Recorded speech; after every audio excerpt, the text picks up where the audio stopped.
मध्यम निकाय 70 कीड़ागिरी सुत्त।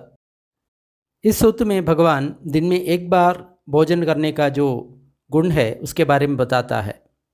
भगवान बोलता है अगर मान लो दिन में आप एक बार भोजन करेंगे तो आपका हेल्थ बहुत बढ़िया हो जाएगा, ऐसा करके भगवान बोलता है। और आजकल का जो मॉडर्न रिसर्च है ये भी ये बताता है कि आप दिन में एक बार भोजन करेंगे तो आपका हेल्थ बहुत बढ़िया हो जाएगा। तो एक किताब है, उसका नाम है being hungry makes you healthy. ये एक जापानीज डॉक्टर का किताब है। उसने कम से कम 20 साल रिसर्च करके ये प्रूफ किया कि आपने एक ही बार अगर मान लो दिन में भोजन करेंगे तो आपका स्वास्थ्य बिल्कुल अच्छा हो जाएगा, कोई भी रोग है वो सारा समाप्त हो जाएगा, ऐसा करके उसने अपना रिसर्च से स्थापित किया है। मैं खुद कम से कम 6 महीने तक लगातार एक समय का भोजन किया, इससे बहुत हेल्थ बेनिफिट मिलता है। और मैंने देखा जो अपना शरीर है उसको पतला करने के लिए बहुत बढ़िया एक उपाधि है ये, और अपना हेल्थ भी अच्छा हो जाएगा। बंदे विमलारम सी है, वो भी एक बार भोजन करने वाला है, और बंदे बोलता है जब वो 2 बार भोजन करता है वो बीमार हो जाता है, ऐसा करके वो कह दिया करते थे। और मैंने ऐसा कुछ बिच्छुओं को देखा है वो 21 बार भोजन करता है और उसका स्वास्थ्य बहुत बढ़िया है। और पिछले 10 साल से ज़्यादा हो गया मैं दिन में 2 ही बार भोजन करता हूँ और रात का भोजन बिल्कुल नहीं करता, ऐसा करके बहुत दिन हो गया। इससे अपना स्वास्थ्य का बहुत बढ़िया लाभ होता है। जैसा भी है हम सूत्र की ओर चले जाएंगे। मैंने ऐसा सुना था एक समय भगवान काशिश करके एक जगह है वहाँ पे विहार कर रहा था। बहुत बड़ा भिक्षु संघ भी भगवान के साथ था। वहाँ भगवान ने भिक्षुओं को आमंत्रित किया, भिक्षुओं मैं रात्रि में भोजन करने से विरत रहता हूँ। रात्रि में भोजन नहीं करने से मैं ये देखता हूँ कि मुझे बहुत अच्छा आरोग्य है, रोग बिल्कुल कम है, शरीर में लघुता है, शरीर में बल है और सुख का जीवन का अनुभव करता हूँ। भिक्षुओं आप लोगों को भी रात में जो खाना है वो नहीं खाना चाहिए। अगर आप भी ऐसा करेंगे आपको भी कम रोग होंगे, आप भी आरोग्य से रहेंगे, आपका शरीर में भी लघुत्व होगा, आपका शरीर में भी बल होगा, आपका भी सुख का जीवन हो जाएगा। जी बंदे, ऐसा करके उन भिक्षुओं ने प्रत्युत्तर दे दिया। फिर भगवान ने काशिश ऐसा जगह से अनुक्रमेण चारिका करके काशिश में कीड़ागिरी ऐसा एक नगर में प्रवेश किया, और भगवान ने काशिश में जो कीड़ागिरी है वहाँ पे रहने लगा। उस समय कीड़ागिरी में अस्साजी और पुनप्पसुगा ऐसा 2 भिक्षु है। उन भिक्षुओं के साथ भी भिक्षु संघ रहते थे। तब बहुत भिक्षु उन लोग के पास चला गया और उसको कह दिया, मित्र जो भगवान है वो भगवान रात्रि में भोजन नहीं करता और भिक्षु संघ भी रात्रि में भोजन नहीं करता। ऐसे करने से उन लोग अपने आप को बहुत आरोग्यवान, कम रोग, लघुत्व और शरीर में बल है और सुख का जीवन है, ये सब अनुभव करता है। आप लोग भी रात्रि में जो भोजन करता है उसको छोड़ना चाहिए। अगर आप भी ऐसा छोड़ेंगे आप भी आरोग्य से जिएंगे, बिना रोग से जिएंगे, शरीर में बल का अनुभव होंगे, शरीर में लघुत्वता का अनुभव होंगे और सुख का जीवन आप भी जिएंगे। जब उन लोग ऐसा कहा, जो भिक्षु लोग अस्साजी और पूर्णभाषिका को फॉलो करता है उन लोग ऐसा बोला, मित्रों हम शाम को भी भोजन करता है, सुबह भी भोजन करता है और बिना काल का विकाल भोजन भी करता है। ऐसे करने से हम भी अपने आप को देखता है बहुत आरोग्य है, रोग कम है, शरीर में लघुत्व है, शरीर में बल है, सुख का जीवन हम भी जी रहा है। ये सब करने से वर्तमान काल में ही हमको फल मिलता है, तो हम क्यों ऐसा चीज़ के पीछे चले जाएं जिसका फल मिलने के लिए समय लगे। तो इसलिए हम लोग शाम को भी खाएंगे, सुबह भी खाएंगे, विकाल भोजन या बिना समय का जो खाना है वो भी हम खाएंगे। तो जो भिक्षु लोग असाजी और पुनभासुगा का फॉलो करने वाला भिक्षुओं को ऐसा समझाने के लिए नाकाम रहा। फिर उन लोग भगवान के पास चला गए, वंदन किया, एक और बैठ गया, फिर भगवान को जो कुछ हुआ उसके बारे में बताया। जैसे भगवान रात्रि भोजन से विरत रहने के लिए बोला है, उससे आपका जो शरीर में आरोग्य मिलता है, बिना रोग से आप रह सकता है, शरीर में बल मिलता है, लघुत्व मिलता है, सुख जीवन हो जाता है। तब हम लोग ऐसा कहा तो वो कहा हम शाम को भी भोजन करता है, सुबह भी भोजन करता है, बिगाल में भी भोजन करता है, तब भी हम लोग ये सब मिलता है, तो हम क्यों इसको छोड़ें और जो देर से फल आता है उसके लिए इंतज़ार करें। इसलिए हम जब भी हम चाहता है उस समय भोजन करेंगे। तब भगवान एक भिक्षु को बुलाया और उस भिक्षु को बोला, भिक्षु जो अच्साजी और पुनभासुगा का जो फॉलो करता है जो भिक्षु, उन के पास जाइए और मेरे नाम पर ऐसा कहिए, शास्त्रा आप लोगों को बुला रहा है। जी बंदे, ऐसा उस भिक्षु ने प्रत्युत्तर दे दिया और उसके बाद उन भिक्षुओं के पास चला गया और बोल दिया, आयुष्मान लोग, शास्त्रा आप लोगों को बुला रहा है। जी मित्र, ऐसा उन भिक्षुओं ने इस भिक्षु को प्रत्युत्तर दे दिया। फिर उन लोग भगवान के समीप चला गया, वंदन किया और एक और जगह में बैठ गया। तो भगवान उन लोग को ये पूछा, भिक्षुओं क्या ये सत्य है?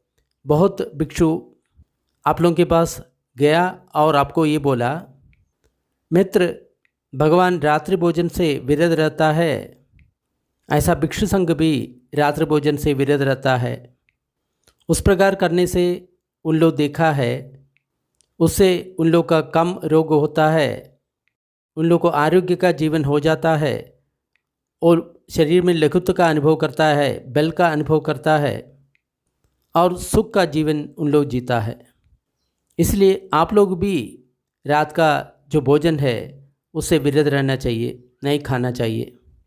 अगर आप भी उस प्रकार करेंगे तो आप देखेंगे आपको भी रोग कम हो जाएगा, आपको भी आरोग्य मिलेगा, आपका शरीर में लघुत्व का अनुभव होगा, बल का अनुभव होगा और सुख जीवन आप भी प्राप्त कर पाएंगे। तो इसका मतलब जो रोगी है, चाहे गृहस्थ हो चाहे भिक्षु हो, वो इस चीज़ का अभ्यास कर सकता है। एक बार भोजन करके देखें, एक हफ्ता या एक महीना या 6 महीना, तो आप लोगों को उसका जो गुण के बारे में पता चलेगा। तो बिना दवा से हम आरोग्य से हम जी पाएंगे। जब उन लोग आपसे ये कहा तो आप लोग उन लोग को ऐसा कहा था क्या, मित्र हम लोग शाम को भी खाता है, सुबह भी खाता है और विकाल में भी दिन में खाता है, इसका मतलब गलत समय में भी दिन में खाता है। और ऐसा करने भी हम भी ये देखा है, हमको आरोग्य है, हमको रोग बिल्कुल कम है, शरीर में लघुत्व है, बल है और सुख का जीवन हम भी जीता है। तो वर्तमान में हमको ये सब कुछ मिलता है, तो हम क्यों भविष्य में ये सब मिलने के लिए और कुछ चीज़ क्यों करें? तो हम लोग शाम को भी खाएंगे, सुबह भी खाएंगे और दिन में जो विकाल का समय है उस समय भी हम भोजन करेंगे। ऐसा आप लोग कहा था क्या? तब उन भिक्षुओं ने कहा, जी बंदे, भिक्षुओं मैं इसी प्रकार धर्म सिखाता है, ऐसा आप जानता है क्या कि एक व्यक्ति कुछ भी अनुभव करे, सुख या दुख या अदुख असुख, ये अनुभव करने से उन लोग का अकुशल धर्म घट जाता है और कुशल धर्म बढ़ जाता है। ऐसा मैंने कभी सिखाया था क्या? अकुशल धर्म का मतलब जो पाप धर्म है, कुशल धर्म का मतलब जो पुण्य धर्म है, अच्छा धर्म है। नहीं बंदे, यहाँ पे कुशल धर्म और अकुशल धर्म इसके बारे में जानना है। कुशल धर्म का मतलब जिसमें राग नहीं है, द्वेष नहीं है, मोह नहीं है, ऐसा जो कर्म है, पुण्य कर्म है, उसको कुशल धर्म कहता है। उससे अपना जो पुण्य उसका वर्धन होता है। और अकुशल का मतलब जिसमें राग है, द्वेष है, मोह है, या उसको पाप कर्म भी ऐसा कहता है। तो अकुशल कर्म करने से अपना पाप बढ़ जाता है और कुशल कर्म, अच्छा कर्म करने से अपना पुण्य बढ़ जाता है। तो यही है इस दोनों का फ़र्क। अभी जो बात बोलने वाला है वो बहुत ध्यान से हमको सुनना है। भिक्षुओं, आप लोग ऐसा याद करते होंगे, मैं इसी प्रकार धर्म सिखाता था। जब एक व्यक्ति इस तरह का सुखद अनुभव का अनुभव कर रहा है, उसका अकुशल धर्म बढ़ जाता है और कुशल धर्म घट जाता है। लेकिन जब कुछ लोगों को इस तरह का सुखद वेदना का अनुभव होता है, अकुशल धर्म घट जाता है और कुशल धर्म बढ़ जाता है। जब किसी को इस प्रकार का जो दुखद वेदना का अनुभव होता है, उन लोगों का अकुशल धर्म बढ़ जाता है और कुशल धर्म घट जाता है।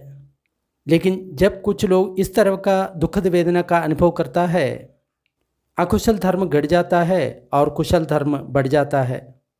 और जब कोई व्यक्ति अदुखद असुखद ऐसा जो न्यूट्रल सेंसेशन है उसको अनुभव करने के टाइम में उसका अकुशल धर्म बढ़ जाता है और कुशल धर्म घट जाता है। लेकिन जब कुछ लोग अदुखद असुखद ऐसा न्यूट्रल सेंसेशन अनुभव करने के टाइम में उसका अकुशल धर्म घट जाता है और कुशल धर्म बढ़ जाता है। जी बंदे, साधु भिक्खवे, बहुत बढ़िया भिक्खवे। हमको यहाँ पे बहुत ध्यान से ये बात सुनना है। सभी जो सुखद वेदना है वो अनुभव करने के टाइम में अकुशल धर्म बढ़ता है, ऐसा नहीं है। कुछ सुखद वेदना में अकुशल धर्म बढ़ता है, कुछ में कुशल धर्म बढ़ जाता है, और कुछ दुख वेदना में अकुशल धर्म बढ़ जाता है और कुछ में कुशल धर्म बढ़ जाता है। ऐसा सब संवेदना का एक ही प्रकार से हम रिजल्ट पाएगा, ऐसा हम नहीं सोचना है। अब भिक्षुओं, ऐसा सोचो कि मैंने अपनी खुद की जो प्रतिज्ञा से इसको अनुभव नहीं किया, जाना नहीं है, देखा नहीं है, समझा नहीं है, अनुभव नहीं किया है। तो जब किसी लोग को इस तरह का सुखद संवेदना होता है, अकुशल धर्म बढ़ जाता है और कुशल धर्म घट जाता है। तो इसको जाने बिना मैं उन लोगों को बोलूँ, आप लोग इस तरह का जो सुखद संवेदना है उसको छोड़ना है, ऐसा मैं कहेगा तो क्या वो सही होगा? नहीं बंदे। लेकिन मैंने अपनी प्रतिज्ञा से, अपनी अनुभव से ये जाना, ये देखा, ये समझ लिया, ये जान लिया। जब कोई इस तरह का सुखद संवेदना का अनुभव करता है, अकुशल धर्म बढ़ जाता है और कुशल धर्म घट जाता है। जब ये बात ऐसा है तब मैं ये बताता हूँ, आप लोग इस तरह का जो सुखद अनुभव है उसको छोड़ना है, इस तरह का सुखद वेदना है उसको छोड़ना है। यहाँ पे वेदना या संवेदना इसका मतलब है अनुभव। अब ऐसा मानो अपनी प्रतिज्ञा से, अनुभव से मैंने ये बात नहीं जाना, नहीं देखा, नहीं समझा, नहीं जान लिया, तब कुछ व्यक्ति को उसी प्रकार का जो सुखद अनुभव होता है तो उन लोगों का अकुशल धर्म वो घट जाता है और कुशल धर्म बढ़ जाता है। इसको जाने बिना अगर मैं उन लोगों को कहूँ आप इस तरह का जो सुखद संवेदना है उसी में आप लोगों को रहना है, ऐसा कह दिया तो वो सही होगा क्या? नहीं बंदे। लेकिन मैं अपनी प्रतिज्ञा से, अपने अनुभव से ये बात जाना, देखा, समझ लिया, जान लिया, तब किसी और व्यक्ति को उस तरह का सुखद अनुभव होता है तो अकुशल जो धर्म है वो घट जाता है और कुशल धर्म उसका बढ़ जाता है। ये बात ऐसा है, तभी मैं उन लोगों को कहता हूँ आप इस तरह का जो सुखद संवेदना है उसमें प्रवेश करके वहीं पे रहना है। ये बात बहुत ध्यान से हमको सुनना है। सभी सुखद संवेदना राग का कारण नहीं है, सभी दुखद संवेदना द्वेष का कारण नहीं है, सभी जो न्यूट्रल संवेदना जो है वो भी अविद्या का कारण नहीं है। ऐसा करके हमको जानना है। अब भिक्षुओं, ऐसा समझो, मैं अपनी प्रतिज्ञा से इस बात को अनुभव नहीं किया, मैं इस बात को नहीं जाना, नहीं देखा, नहीं समझा, नहीं अनुभव किया, तो कुछ लोगों को इस तरह का जो दुखद संवेदना होता है तो अकुशल धर्म बढ़ जाता है और कुशल धर्म घट जाता है। ये तो मैंने जाना नहीं है, तो मैं उन लोगों को बोलूँ आप इस तरह का जो दुखद संवेदना है उसको छोड़ना चाहिए, ऐसा मैं कहेगा तो वो सही होगा क्या? नहीं बंदे। लेकिन भिक्षुओं, मैं अपनी प्रज्ञा से, अनुभव से ये बात जाना है, देखा है, समझ लिया है, जान लिया है। कुछ लोगों को इस तरह का जो दुखद संवेदना का अनुभव होता है तो उन लोगों का अकुशल धर्म बढ़ जाता है और उन लोगों का जो कुशल धर्म है वो घट जाता है। ये ऐसा है, इसलिए मैं ऐसा कहता हूँ, आप लोग इस तरह का जो दुखद संवेदना है उसको छोड़ना चाहिए।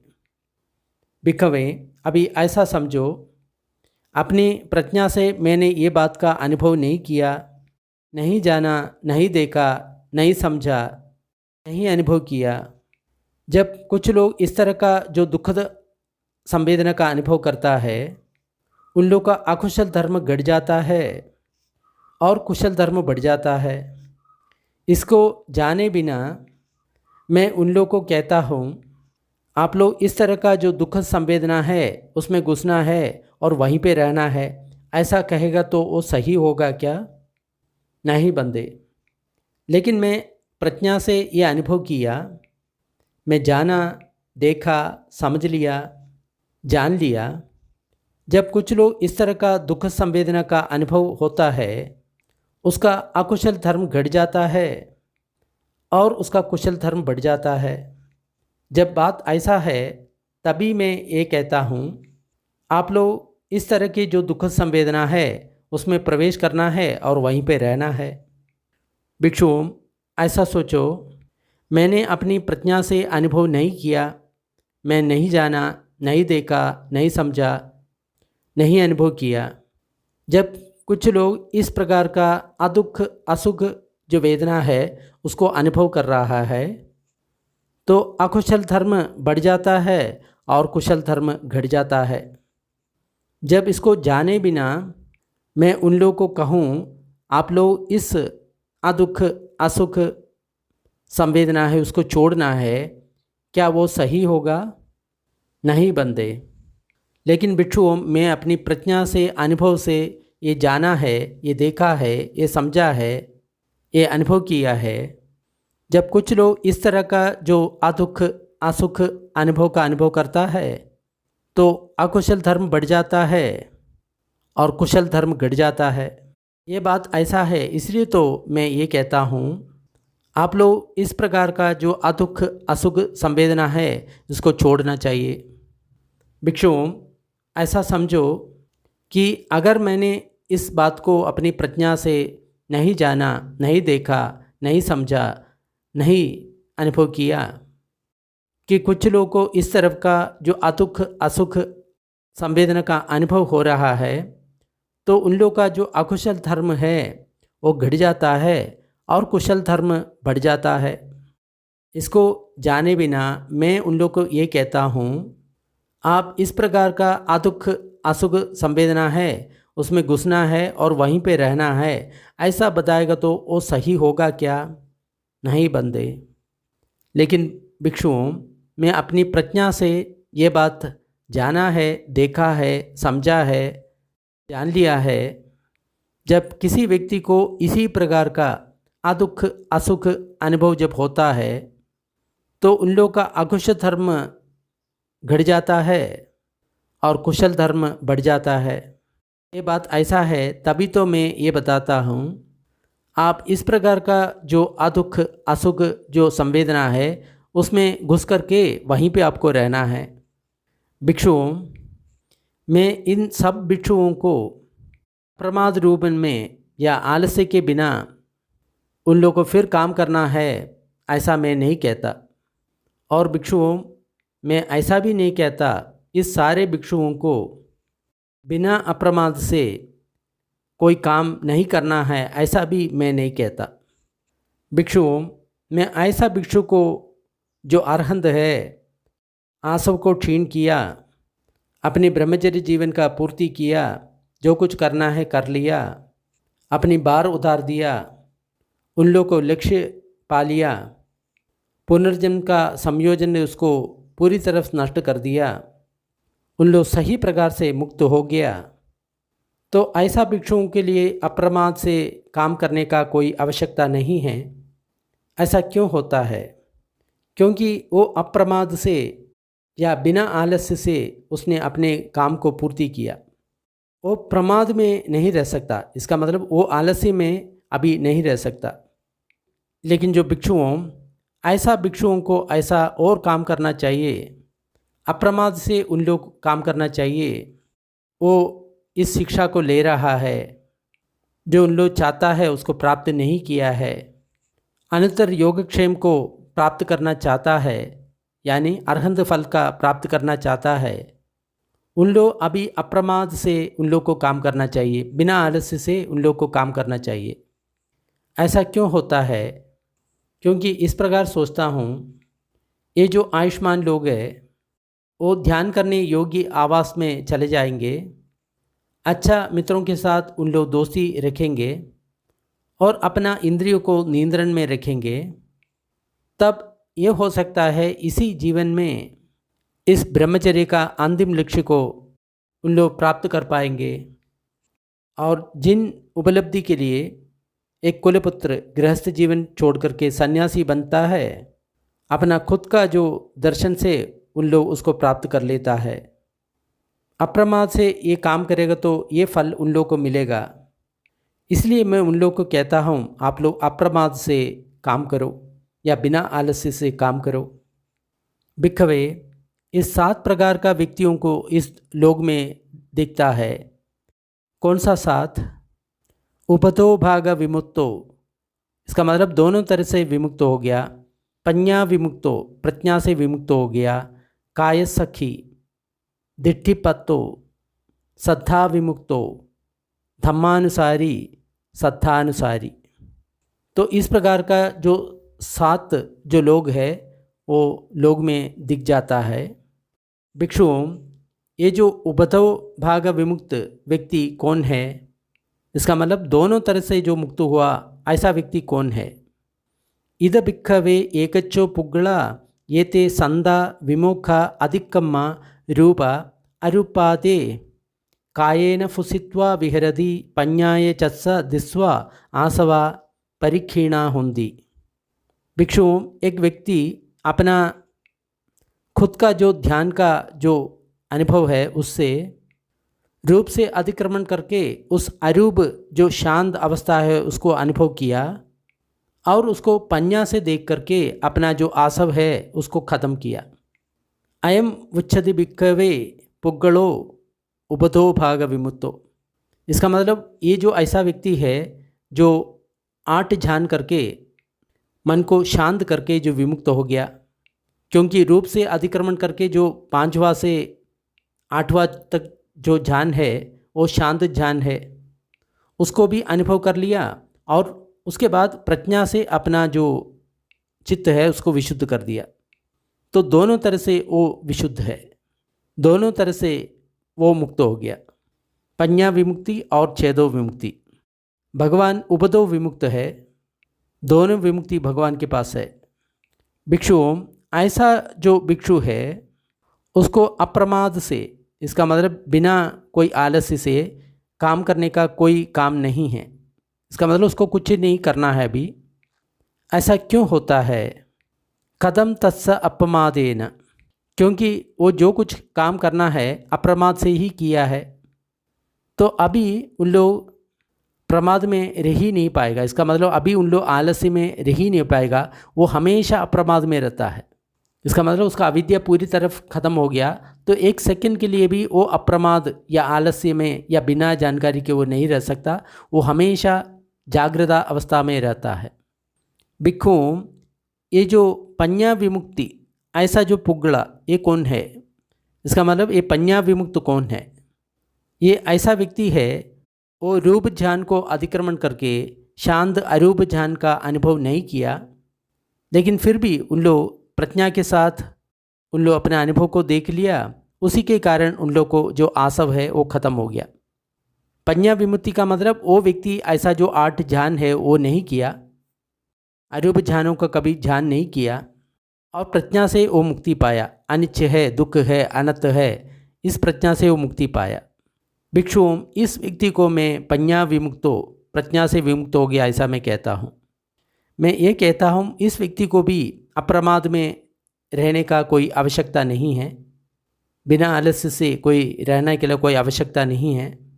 ऐसा क्यों होता है?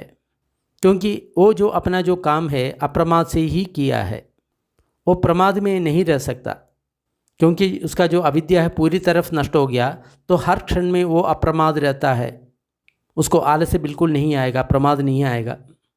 भिक्षुओं, ये जो काय सखी करके जो व्यक्ति है वो कौन है? जो व्यक्ति है जो रूप ध्यान पार करके अरूप ध्यान में चला गया और वहाँ पे जो शांत अवस्था का उन लोग दर्शन किया और उन लोग प्रज्ञा से भी देख लिया, तो उन लोग का जो कुछ आसव है वो ख़त्म हो गया। तो इस व्यक्ति भी 8 ध्यान किया है और थोड़ा सा प्रज्ञा भी उसमें हो गया है, तो इसलिए उसको काय सखी ऐसा करके बुलाता है, क्योंकि उन लोग का कुछ आसव अभी भी बाकी है। इसलिए भिक्षु मैं ये कहता हूँ इस भिक्षु को अप्रमाद में अभी भी काम करना चाहिए। ऐसा क्यों होता है? क्योंकि ऐसा व्यक्ति से मैं ये आशा करता हूँ निर्जन घर में ये प्रवेश करेगा, अच्छा लोगों से ये दोस्ती करेगा और अपना इंद्रियों को नियंत्रण करेगा, तब उन लोग इसी जीवन में अनुत्तर योगक्षेम का प्राप्ति कर पाएगा। इसका मतलब अरहंत बन पाएगा और अपना दर्शन से, खुद अपना दर्शन से उस चीज़ों को जान पाएगा जिस चीज़ के लिए कुलपुत्र अपना गृहस्थ जीवन त्याग करके सन्यासी बन जाता है। अप्रमाद का ये फल देखता है। इसलिए मैं उन भिक्षुओं को अप्रमाद में रहने के लिए कहता है, अभ्यास करने के लिए कहता है। भिक्षुओं, ये दिट्टिपत्तो करके जो व्यक्ति है वो कौन है? भिक्षुओं, इस व्यक्ति को 4 अरूप ध्यान का एक्सपीरियंस नहीं है, वो रूप ध्यान को अतिक्रमण नहीं किया, फिर भी उन लोग अपनी प्रज्ञा से कुछ आसवों को ख़त्म किया है। इसलिए उन लोग भगवान बताया हुआ इस धर्म है, विनय है, उसका जो ज्ञान है वो देख पाता है, उसको ध्यान कर पाता है। ऐसा व्यक्ति को दिट्टिपत्तो ऐसा कहता है। भिक्षुओं, ऐसा भिक्षु को भी अप्रमाद से काम करने का ज़रूरत है। ऐसा क्यों होता है?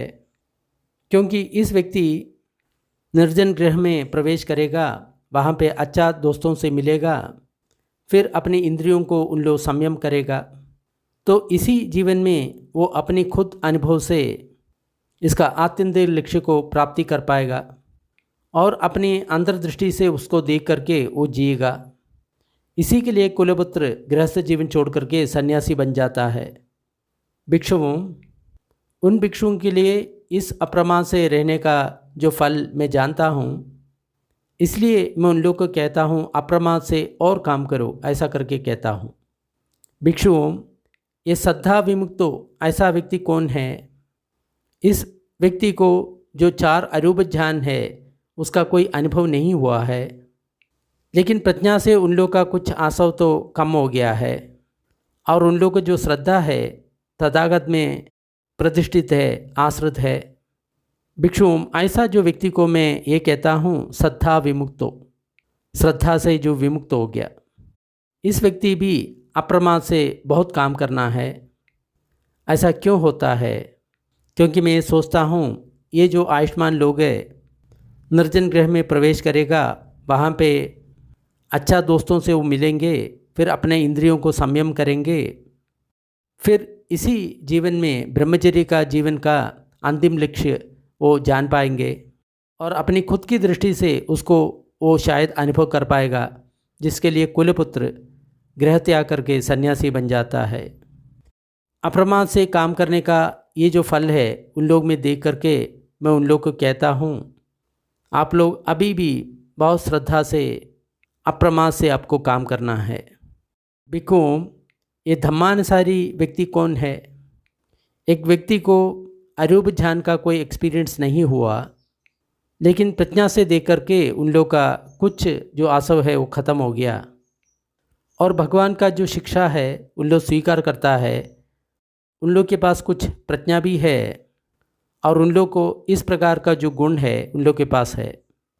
सद्धीन्द्रियम, वीर्येन्द्रियम, सदीन्द्रियम, समाधीन्द्रियम, पंचेन्द्रियम।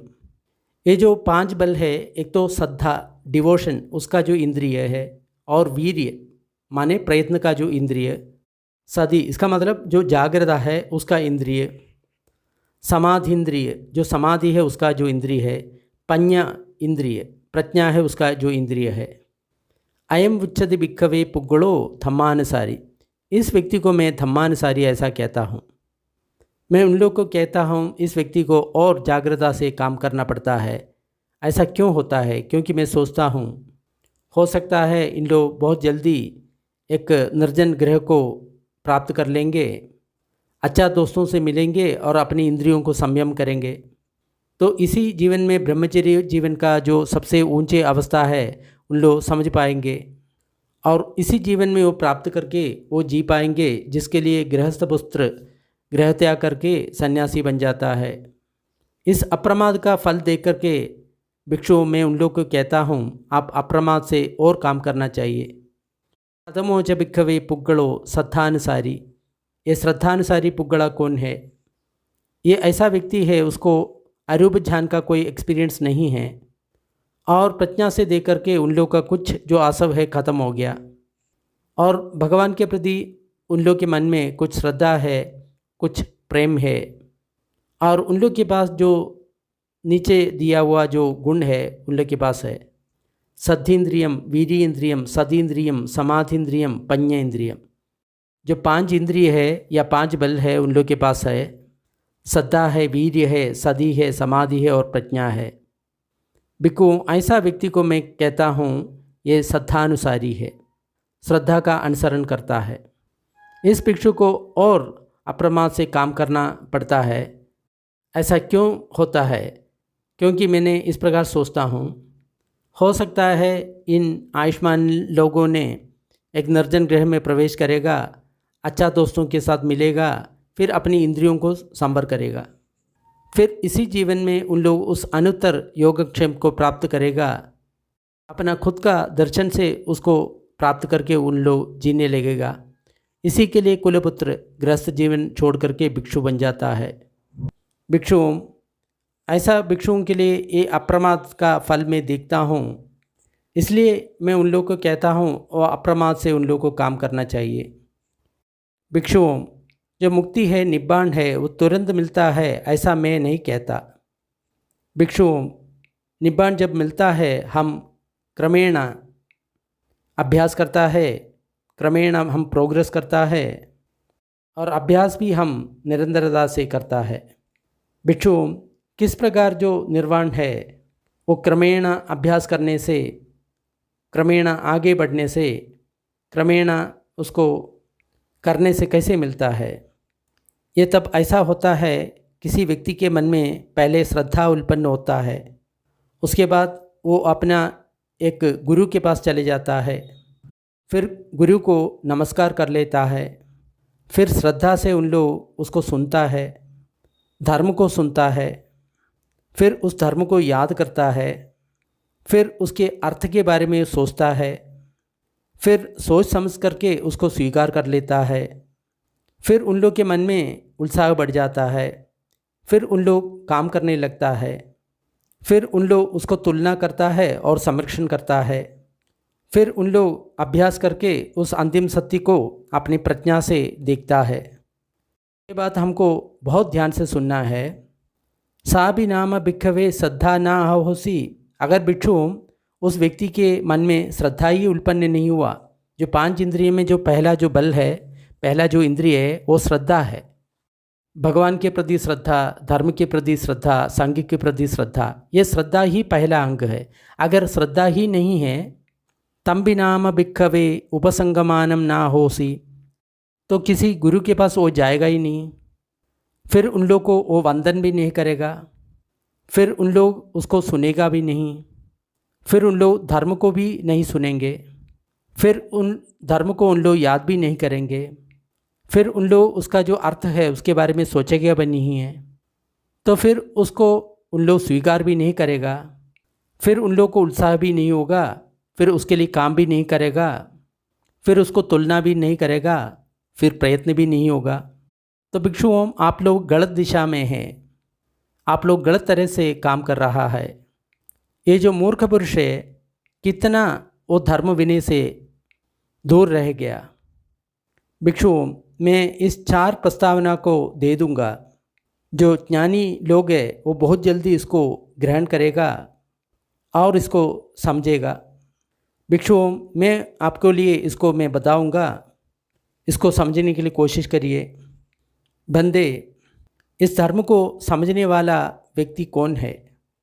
भिक्षुओं, ऐसा कोई शास्त्र है, वो भौतिक चीज़ों को ज़्यादा महत्व देता है, भौतिक चीज़ों का जो अवकाशी बन जाता है, भौतिक सुख में जो लिप्त है, उसके पास रह कर के आपको ये धर्म नहीं मिल सकता। अगर हमको मिलेगा तब हम करेंगे, अगर हमको नहीं मिलेगा तब हम नहीं करेंगे। तब ये तथागत के बारे में क्या है? वो भौतिक सुख के बारे में बिल्कुल निर्लिप्त है। जो श्रावक है वो अपना शास्त्र का निर्देश के अनुसार जो काम करता है, वो धर्म के अनुसार ही वो काम करता है। भगवान शास्त्र है, मैं भगवान का शिष्य हूँ। भगवान जानता है, मैं जानता नहीं है। जो श्रावक शास्त्र का निर्देश के अनुसार जो काम करता है, उसके लिए जो शास्त्र का जो निर्देश है वो पोषणप्रद है, उससे उसका पूर्ति हो जाता है। जो शिष्य शास्त्र की निर्देश के अनुसार काम करता है वो धर्म के अनुसार है। मेरा त्वचा, स्नायु और अस्थि रहने दो, मुझे कोई परवाह नहीं है। मेरा शरीर का मांस और रक्त खत्म होने दो, लेकिन एक पुरुष का वीर से, बल से, प्रयत्न से जो कुछ प्राप्त होगा उसको बिना प्राप्ति करके मैंने कभी आराम से नहीं रहेंगे।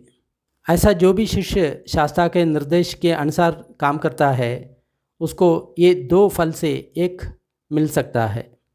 इसी जीवन में अरहंत का फल, अगर मान लो कुछ रह गया है तो अनागामी का फल, यही भगवान बोला है।